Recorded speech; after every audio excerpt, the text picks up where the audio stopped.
Good morning. Welcome to Fearless Friday. And today I'm going to be rounding up some key insights from a recent digital conference I attended, and also some things that I've picked up in my own experience, specific to wellnesspreneurs. So obviously this conference was aimed at big corporates, as well as SMEs, but the reality is that's actually applicable to all of us.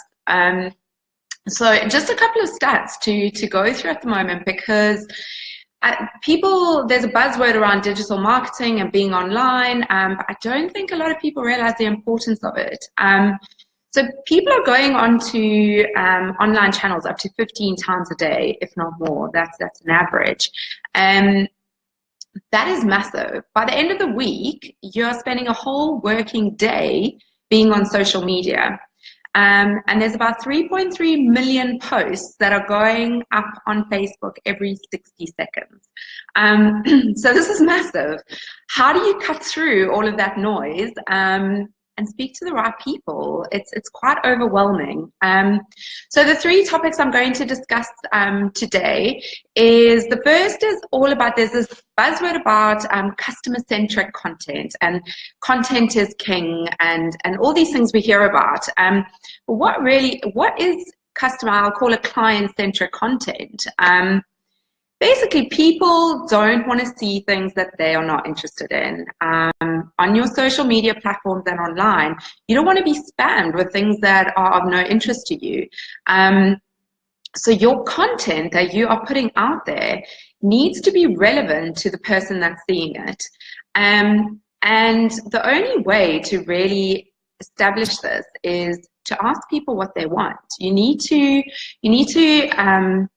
identify who your ideal client is, and go and ask them what they want and what they're struggling with.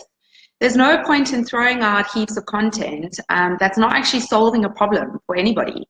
So establish what it is that, where is the problem, and how is it that your service can solve that for somebody. So relevant content that's aimed at specific people, which takes me to the next comment, which is all about targeting. I think a lot of the time there's no strategy that sits behind the content. So there's posts that are going out on social media just because, oh, I've got a post today. But there's no strategy or thought process behind that. So how is it that you can target the right people? And online, this is becoming more and more easier. In the past, though, Facebook, for example, you'd be able to probably get about a 20% organic reach by just posting. But Facebook wants you to pay for your advertising now. It's very difficult to get any traction of a post that you're just throwing out there. It needs to be targeted to the right people. It needs to, who's your ideal client, who you should have established. How do you reach those people? Throwing content to a very cold audience that's never heard of you or never seen you is not particularly the way to do it. People need to engage with you up to 5 to 7 times before they can consider purchasing from you. So throwing out content to someone that's never seen you is not going to help you in any way.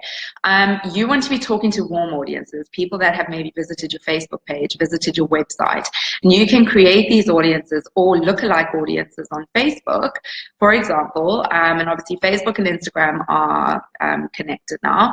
And you speak to people that have some interest there already, and then the best way to then actually sell to them is to send your ads to the people that have already engaged with you.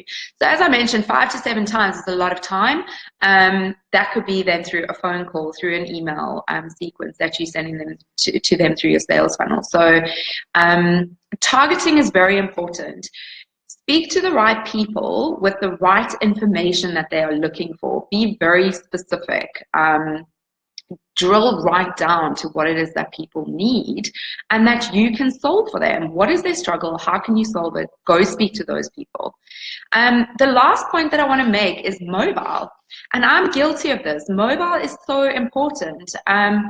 I think the stats were alarming. People are not accessing content or your information or services through desktop, or very few are coming through desktop or through tablets. It's really all through mobile. And think of yourself. I mean, people are attached to their mobile phone. So this is a key consideration, even just for a small online business. The information, the type of images that you're using, and the type of font and the type of messaging, the size of the content, the font needs to be visible on mobile. Mobile is a much smaller space to your desktop. So my top advice is when you are putting your content onto your desktop and it looks great, check it on the mobile too. Your sales page needs to be readable to people that are accessing through a mobile phone, because that's probably where people are going to find you, and that's where they're going to see the information that you're putting out there. So these are three topics which I've covered off today. I hope that's helpful. If you have any questions, please put them in the comments block, and I'll get back to you with any queries that you might have. Have a beautiful Friday, and I will see you soon. Bye.